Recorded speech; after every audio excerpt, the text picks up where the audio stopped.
So it's another JAT vlog, JAT drive. Take a drive with JAT, James Arnold Taylor, and learn a bit about my story as a voice actor, as a performer, entertainer, and such. I like to share stories with all of you because I feel like it's a great way to learn. That's how I learned, and so here's some more stories for you. I wanted to, my first one, I talked a bit about getting into voiceover, getting into radio and stand-up comedy in my teens, but I want to go back in time a little farther than that. If you've seen my stage show, I've mentioned 4 years old, that's when I decided I wanted to be an entertainer and do voices. There's a great story that goes along with that.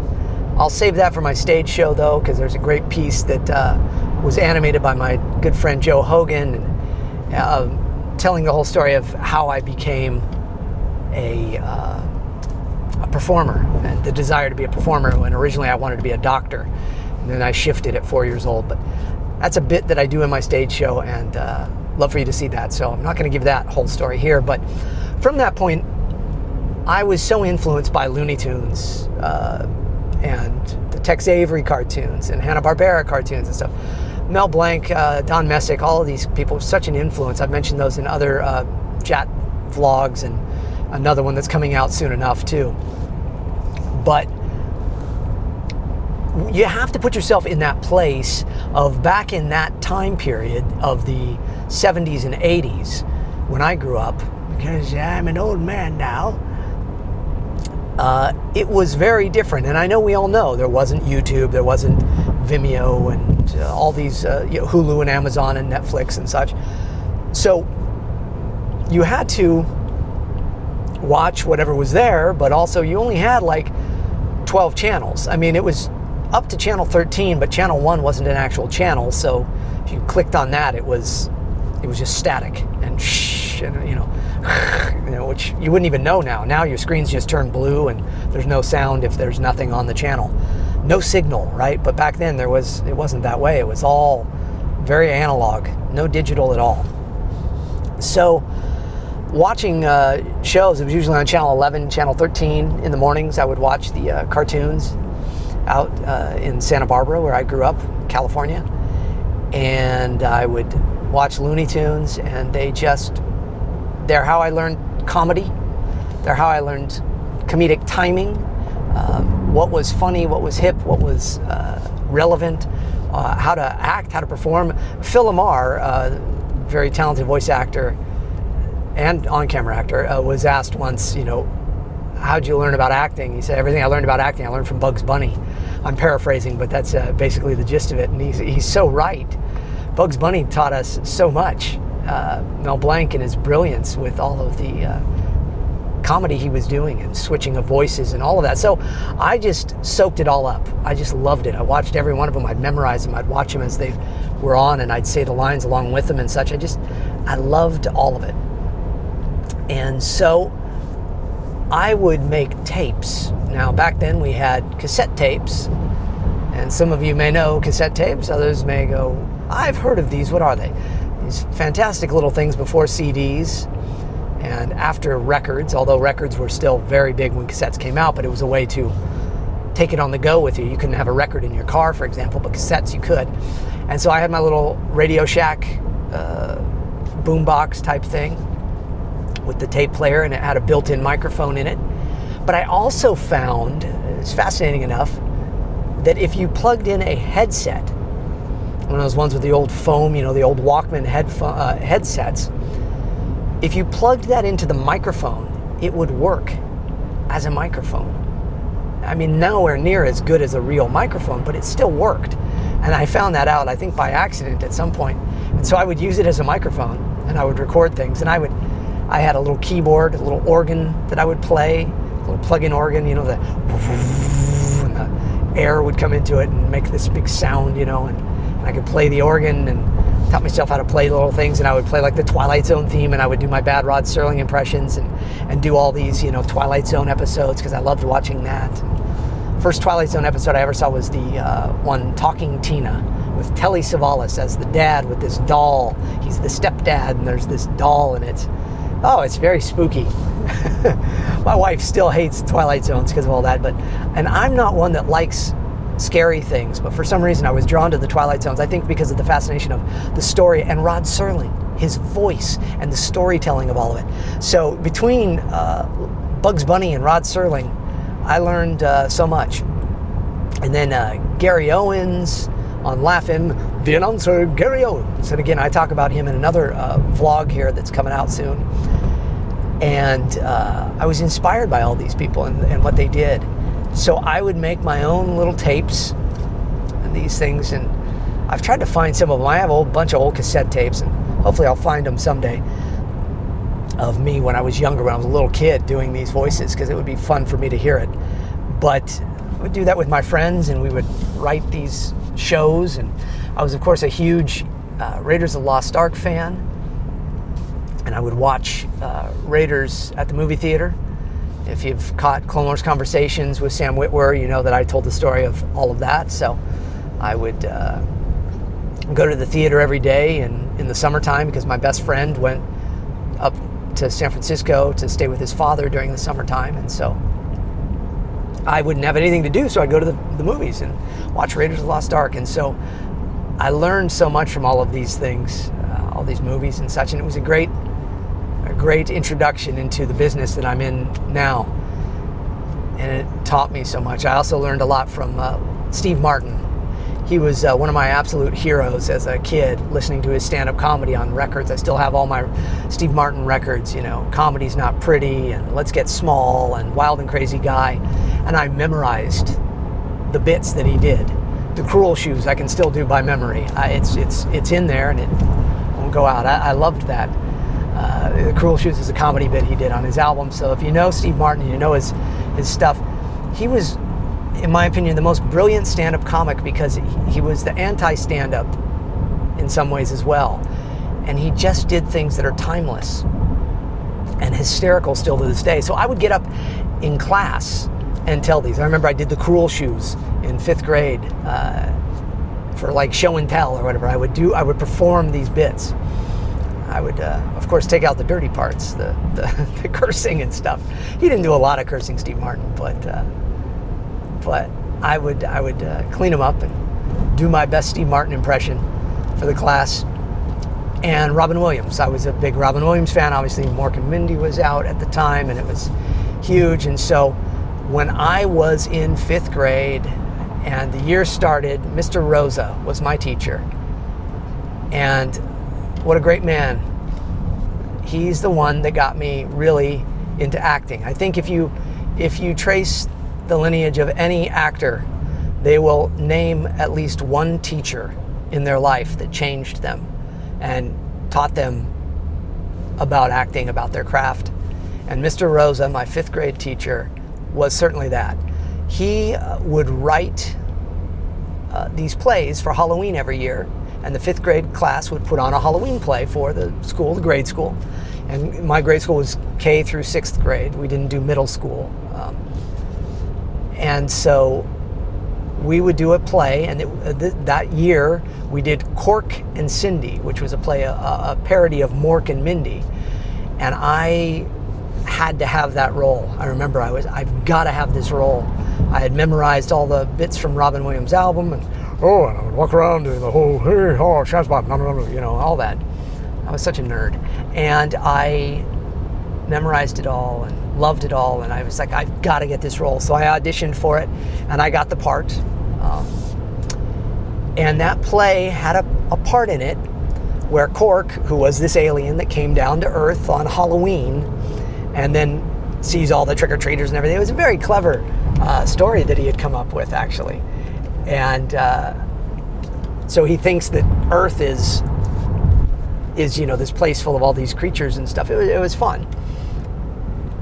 And I remember in one part my character has to walk through the graveyard, and he's all alone, and all it said was in the script was Cork ad-libs for a while about being in the graveyard and such. So I had to just make it up. I had to just go. And I remember being like, I don't know, I can't do it. I don't know what to say. So it was the first time I was introduced to having to ad-lib, make it up, be funny, perform. And again, what a wonderful man. He just said, you can do this. I know you can do this. I've seen you do this. James, you can do it. Just do it. And he got like a little, like, come on. And I remember getting kind of like upset and then kind of going, okay. And I did it. And we did, I don't know, maybe 4 performances of the play. And every time it was different. Every time I did a different monologue and created different things, and of him being scared, walking through the graveyard. Oh, what am I going to find? Oh, a vampire! I want to suck your blood. And I was just a little kid. I was in 5th grade. I was just doing all these bad impressions and just having fun with it. And then by the time I reached, the other side of the stage, then the other actors come in, because I've walked through the graveyard and all of this, and I don't remember, all the details, but I do remember my opening line. Like, I kind of roll out on stage because I had crash landed in my, spaceship on Earth, and I said, let's see if I can still remember it. Shazbot, I dehingled my doodle swatter and twisted my shadow nook. I lumped the oscillator and twisted the bunk knuckle. In other words, I goofed and wrecked the spaceship. Zork will have my head for this. Heck, where am I? Nanu, anyone here? Anywho?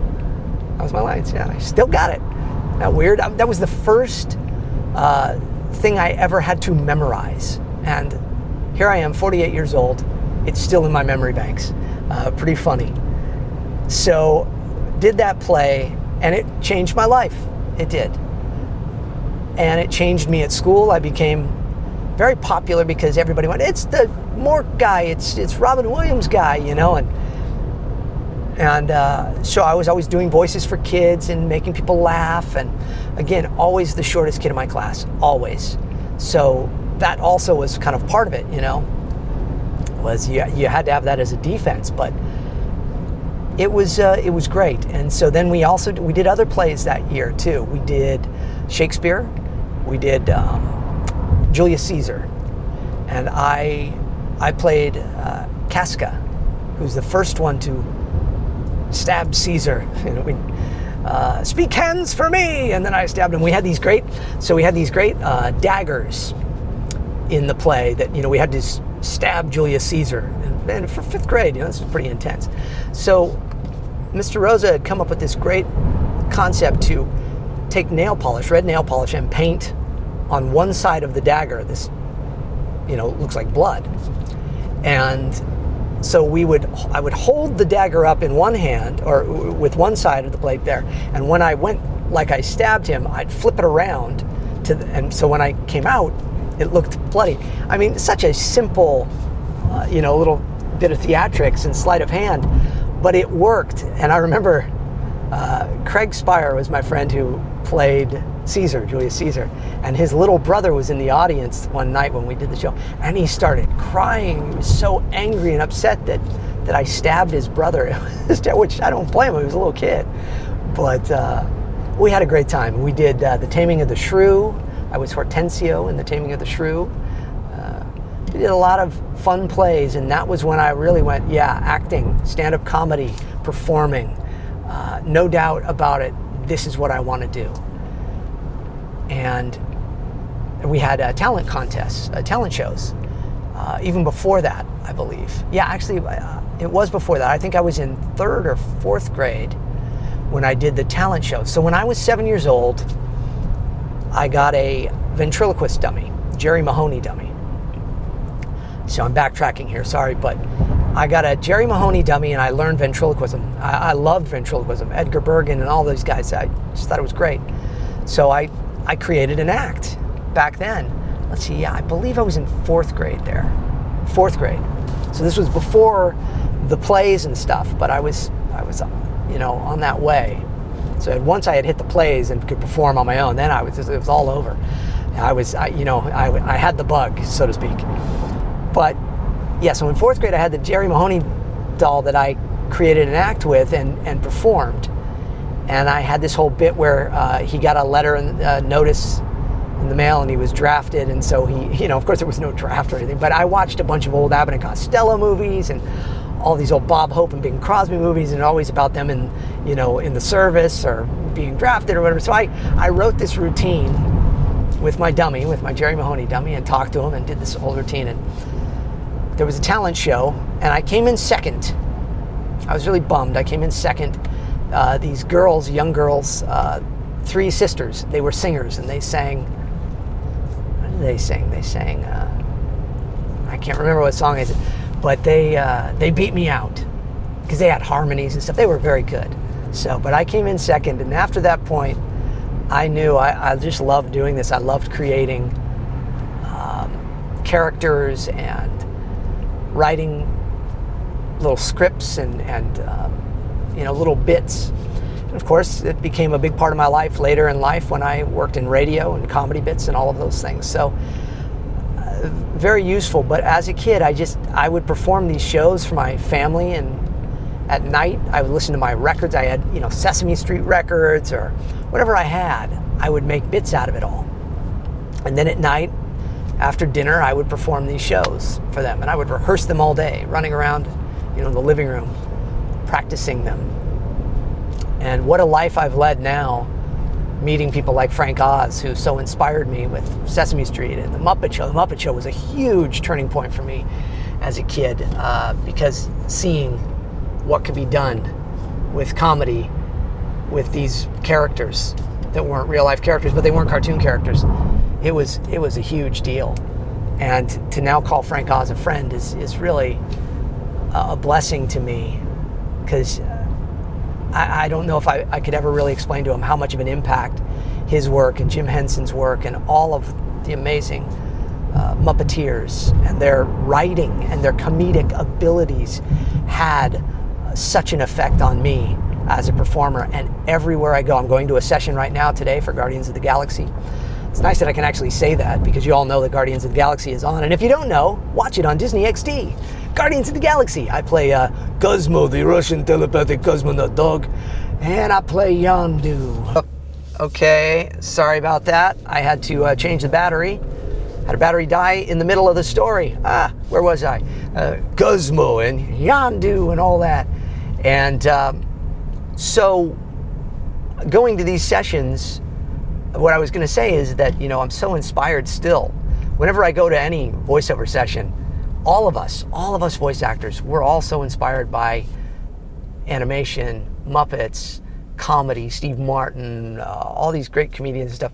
And so it's always this kind of going around the room telling stories. So that's what I'm looking forward to. I love going to these sessions where I get to work with all my fellow castmates and we work together. It's a great time because it is just kind of reliving our childhood and such. And that's what all these stories are for, is just to help you see where I came from and how I came to this place of being a voice actor. And I love what I do. I love what I do, but it is an art. It is an art. Don't let anybody ever tell you that voice acting isn't an art or that it doesn't take as much acting skill as on-camera acting. It's just a different form of it. It's just like dancers and stunt people and puppeteers and all of that. It's all art. It's all beautiful, and there's a craft to it, and it's not just something that anybody can just pick up and do.